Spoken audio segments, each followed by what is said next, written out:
Cyclotron. One of the most interesting applications of motion of charged particles in electric and magnetic fields is the cyclotron. It is a machine used to accelerate charged particles. E. O. Lawrence and M. S. Livingston invented this machine in 1934. Let us first try to understand what a cyclotron is made up of on a fundamental level. Well, to start with, we have an electromagnet which continuously generates a magnetic field as shown here. Here, the magnetic field goes from the bottom to the top. Inside this magnetic field, we have two metallic plates, D1 and D2. They are also called Ds, as they are in the shape of the letter D. Both these magnetic fields are connected to an alternating electric source, which changes the polarity of the electric field periodically.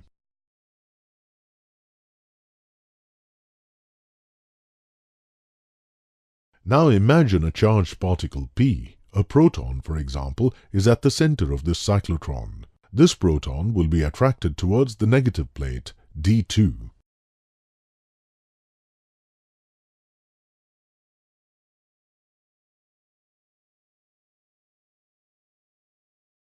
As it enters the plate, it is acted upon by the magnetic field, and we know that a charge moving with a velocity v perpendicular to the magnetic field B will move in a circular fashion. As soon as this proton exits the plate and enters the gap, the polarity of the plates changes, and D1 becomes negatively charged. Hence, P will now get attracted towards D1 and will accelerate towards it. This increases the energy of the particle P. As it enters D1, due to the magnetic field, it will start moving along a circular path. But this time, as it got accelerated while entering, the radius of the circular path will be more. Again, as it exits D1, the polarity gets reversed, and now D2 gets negatively charged. Hence, P will now get attracted towards D2 and will accelerate towards it. This increases the energy of the particle P further. As it enters D2 due to the magnetic field, it will start moving along a circular path. But this time, as it got accelerated while entering, the radius of the circular path will be more. This cycle continues and the particle P keeps on moving spirally. To maintain this spiral movement, the polarities of the Ds has to be reversed in a time interval t by 2. Where t is the period of revolution of the particle.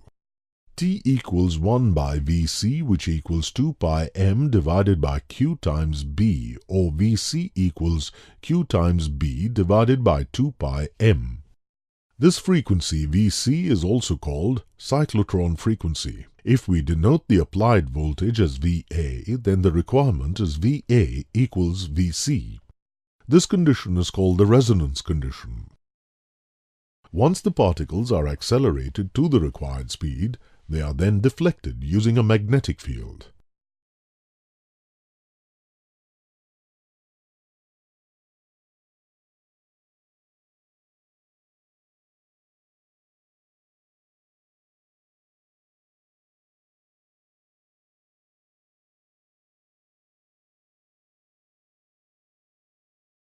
They then leave the system via an exit slit.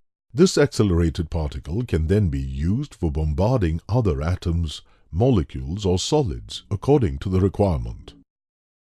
We know that V equals Q into B into R by M. Here, R is the radius of trajectory of the particle at exit. This radius is equal to that of the D as well. The kinetic energy of the particle is half mv square, which equals Q square into B square into R square, divided by twice the mass. The important fact here is that the time for one revolution of the charged particle is independent of its speed or its radius of orbit. This was a schematic of a cyclotron. In reality, it appears as shown here.